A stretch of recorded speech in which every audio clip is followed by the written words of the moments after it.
Hello, नमस्ते। फिर से आपका स्वागत है मेरे इस चैनल आरजे अरविंद पर। मैं हूं अरविंद सिंह राव। आज हम जा रहे हैं नाथ जी के पवित्र स्थान पर और नाथ जी महाराज से जुड़ी हुई कुछ जानकारी आपसे शेयर करेंगे। तो आइए शुरू करते हैं हमारे नए वीडियो और नए सफ़र को।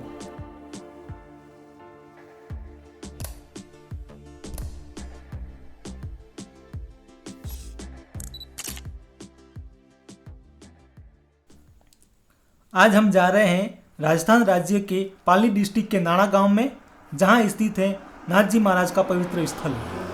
वीडियो शुरू करने से पहले आपसे निवेदन है कि आप मेरे चैनल पर पहली बार विजिट कर रहे हैं तो मेरे चैनल को सब्सक्राइब जरूर करें और बेल आइकन को ऑन कर दें ताकि आने वाले नए वीडियो की जानकारी आपको जल्दी से जल्दी मिल सके। हम नाना गांव में पहुंच चुके हैं। आप देख रहे हैं नाना वाले नाथ जी का पावन धाम। भारत दुनिया में संतों की भूमि के रूप में प्रसिद्ध है।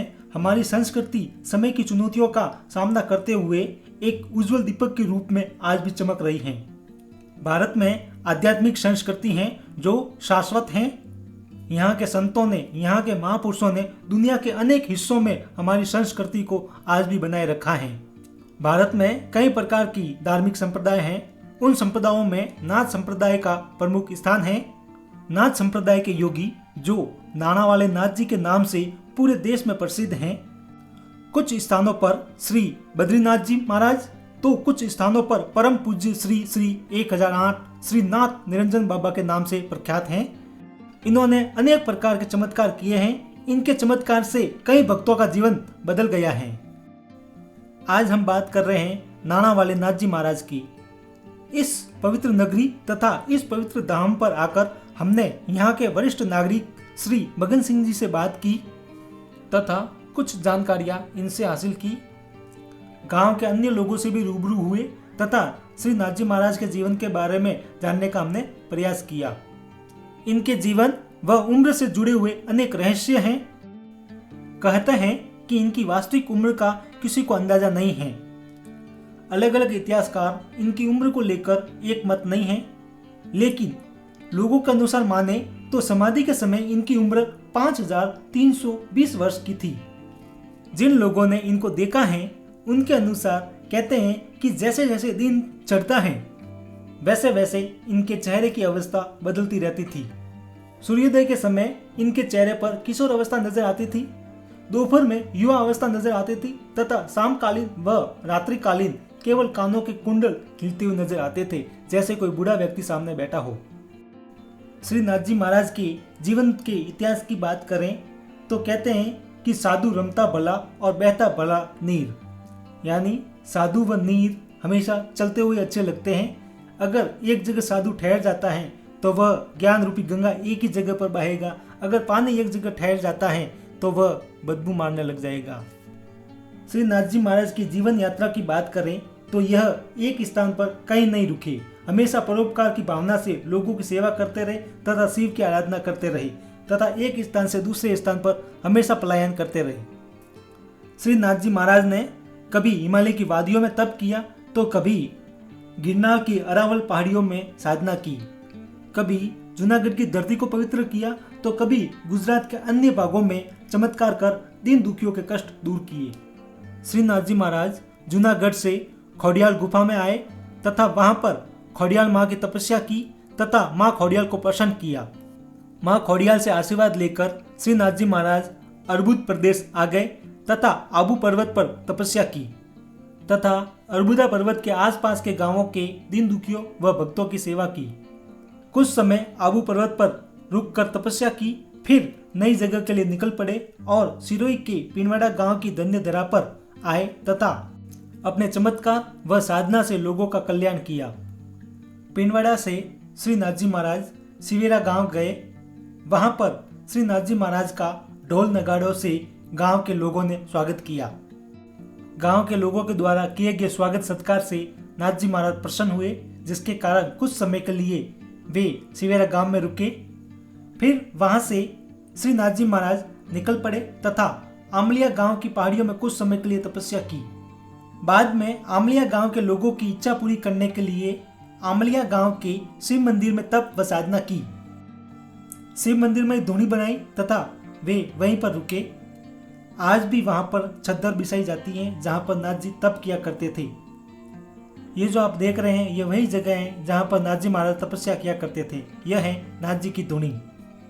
उस समय एक बार नाना गांव के ठाकुर साहब श्री लक्ष्मण सिंह जी आमलिया गांव आए तथा श्री नाथ जी महाराज के दर्शन किए। तो गुरुदेव को देखकर ठाकुर साहब के मन में इच्छा हुई कि गुरुदेव एक बार हमारे गांव में जरूर पधारे। श्री नाथ जी महाराज 12 वर्ष तक आमलिया गांव में रुके तथा नाना गांव के ठाकुर साहब के द्वारा आग्रह करने पर श्री नाथ जी महाराज नाना गांव की तरफ निकल पड़े। गांव के नदी के तट पर वेरमपुरा रोड पर एक धूनी बनाकर कुछ समय के लिए वहां पर रुके और नाना गांव वासियों का अपनी साधना से कल्याण किया तथा दीन दुखियों के दर्द दूर किए। कुछ समय वहां रुककर श्री नाथ जी महाराज कोटड़ा गांव चले गए। श्री नाथ जी महाराज का नाना गांव से यूं चले जाने पर गांव वासी दुखी होने लगे। नाथ जी महाराज को पुनः नाना गांव में लाने के लिए गांव के लोग एकत्र हुए तथा श्री ठाकुर साहब लक्ष्मण सिंह जी को साथ में लेकर नाना गांव वासी कोटड़ा गांव गए। ठाकुर साहब श्री लक्ष्मण सिंह जी ने पुनः नाथ जी महाराज से आग्रह किया कि आप फिर से नाना गांव पधारे। भक्तों के आग्रह से नाथ जी महाराज वापस नाना गांव आ गए। गांव के शिव मंदिर में धूनी बनाई तथा वे वहीं पर तप व साधना करने लगे। ये जो आप देख रहे हैं ये वही धूनी है जहां पर बद्रीनाथ के अवतारी श्री बद्रीनाथ जी तप किया करते थे। 25 वर्ष तक नाना गांव में रहकर गांव वासियों का अपनी साधना व चमत्कार से कल्याण किया। आज से 55 वर्ष पहले 3 जून 1967 वार शनिवार विक्रम संवत 2023 जेठ मास के कृष्ण पक्ष की 11 को भगवान शिव की आज्ञा से समस्त गांव वासियों की उपस्थिति में शिव मंदिर के पास में समाधि ली। ये जो स्थान आप देख रहे हैं यह स्थान श्री नाथ जी महाराज की समाधि स्थल है। जिस स्थान पर श्री नाथ जी महाराज ने समाधि ली थी उस स्थान पर समस्त गांव वासियों ने मिलकर एक मंदिर का निर्माण किया। उनके बाद अनेक साधु संत इस स्थान पर आकर तप व साधना करने लगे। यह भव्य मंदिर आप जो देख रहे हैं जोधपुरी पत्थर से निर्मित है। यह मंदिर 32 स्तंभों पर स्थित है। इस मंदिर के तोरण, कोढ़नी व कलाकृति बहुत ही सुंदर हैं। बहुत ही शांत वातावरण में यह मंदिर आया हुआ है। यहाँ का वातावरण मन को मोह लेता है। इस भव्य मंदिर का निर्माण शांताबेन ने करवाया था। ये जो प्रतिमा आप देख रहे हैं यह है शांताबेन। इनको नाथ जी महाराज की दत्तक पुत्री भी माना जाता है। शांताबेन ने अपना जीवन नाथ जी महाराज के ध्यान तथा लोक कल्याण में लगाया। शांताबेन ने अपने जीवन की पूंजी में से 5 करोड़ रुपए से अहमदाबाद, सूरत, नाना के मंदिरों का निर्माण करवाया। अहमदाबाद के लक्ष्मी कुंज सोसाइटी में वैकुंठ धाम का निर्माण करवाया तथा वहां पर भी नाथ जी महाराज की मूर्ति स्थापित की गई। श्री नाथ जी महाराज की आज्ञा से शांताबेन बद्रीनाथ धाम जाकर 2500 वर्ष पुरानी अखंड ज्योति को इस मंदिर में लाई। ये जो आप देख रहे हैं ये 2500 वर्ष पुरानी अखंड ज्योत है।